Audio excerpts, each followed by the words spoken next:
Hello and welcome to this week's edition of the Golden Gloves Chat Show. With me is Roarke Knapp, well-known Roarke Knapp. Been here many times before, Roarke, you're one of our special guests, and hopefully you'll be coming many more times. 20 pro fights, only 2 losses and a draw. Brilliant career, and you're only 26 years old, so we're going to see a lot more about you. But obviously we have to discuss your last fight now and go forward. The 15th of June at Empress Palace, Jorge Garcia Perez fighting for the vacant IBO Junior Middleweight title. Mexican puncher, 33 fights, 24 by KO. We knew he's a puncher, but in the fight game, you got to prepare for everybody. Talk us through that fight, Roarke. We're sitting here now a month later. Let's start by your preparations for the fight. Obviously went well.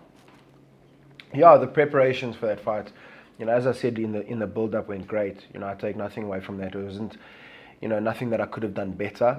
I trained very hard and for quite a long time. You were there also giving us, good advice and helping us as we went on. So, holistically, the camp went great. I was super fit. My weight was dialed in. Nutrition was dialed in due to my nutritionist, Duncan from Renovar Nutrition. Everything went great. Yeah, Duncan actually did a great job. Everything went great. So, I was excited for the fight. And I thought it was going to be a great fight, to be crowned new world champion. And unfortunately, it didn't go that way.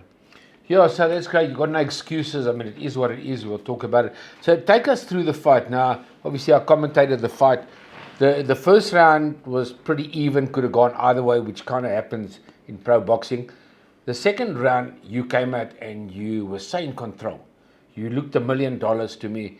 You looked like you're on your way to winning that IBO Junior Middleweight World title. Talk us through the second round.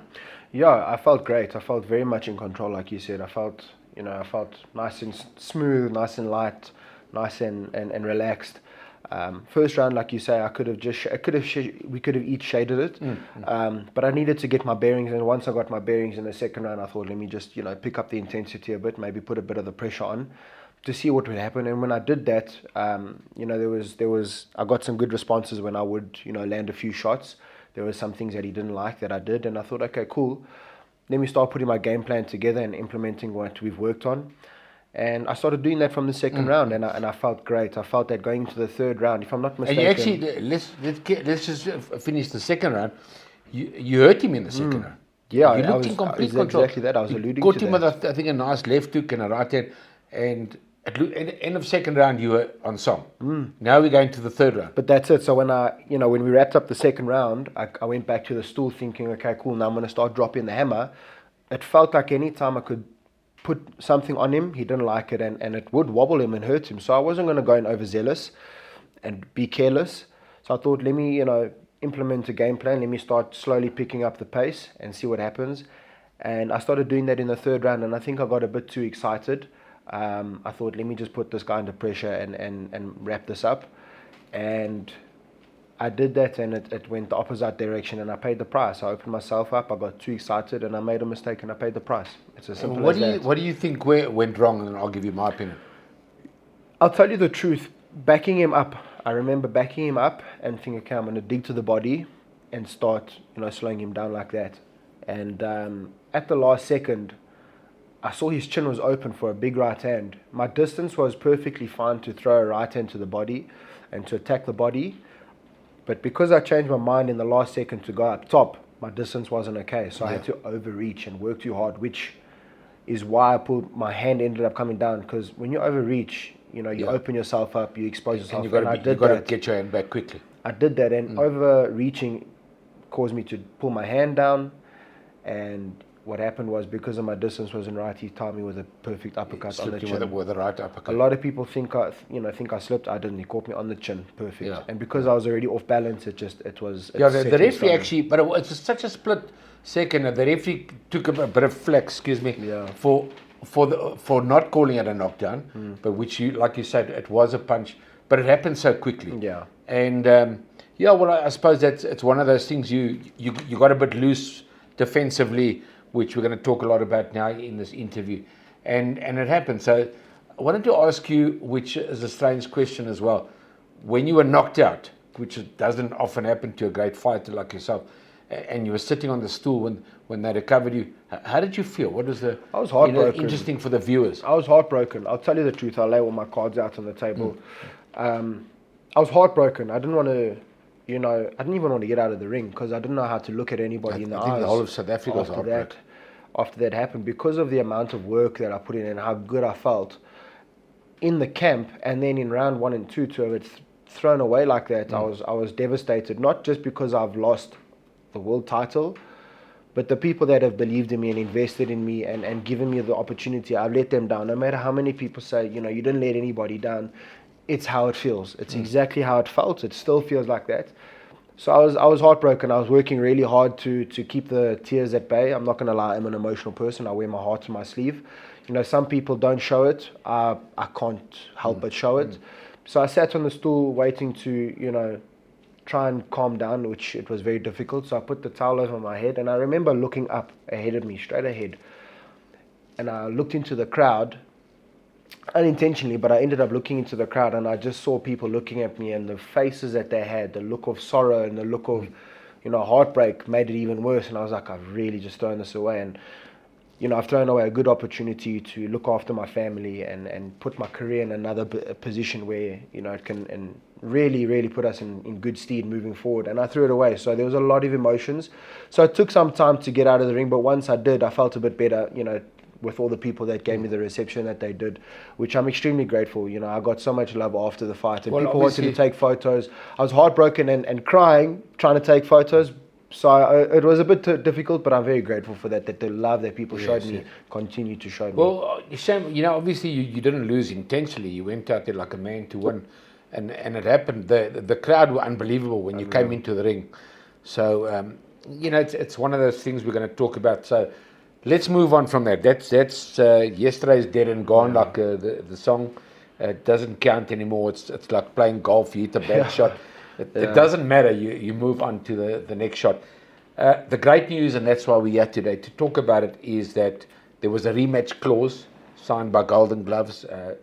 Kudos to promoter Rodney Berman. He's a smart guy. Now he's making the rematch happen. So congratulations on that. You have a rematch. It's a lot of pressure, obviously, the rematch, because the guy's just beaten you. Yeah. But we believe you can win. You believe you can win. Tell us quickly how it came about. Marco Louise, your manager, obviously phoned Rodney and said, listen, we want to go straight into the rematch. We don't want a build-up fight, which some guys would take a build-up fight. You came in to see promoter Rodney Berman, and tell us the story. Yeah, exactly what you just said, Uncle Brian.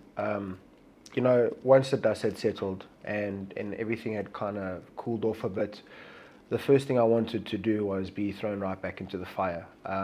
Which takes a real man. I did lose, in quite a nasty fashion by getting knocked out, and I feel like that's not a representation of the type of fighter that I am.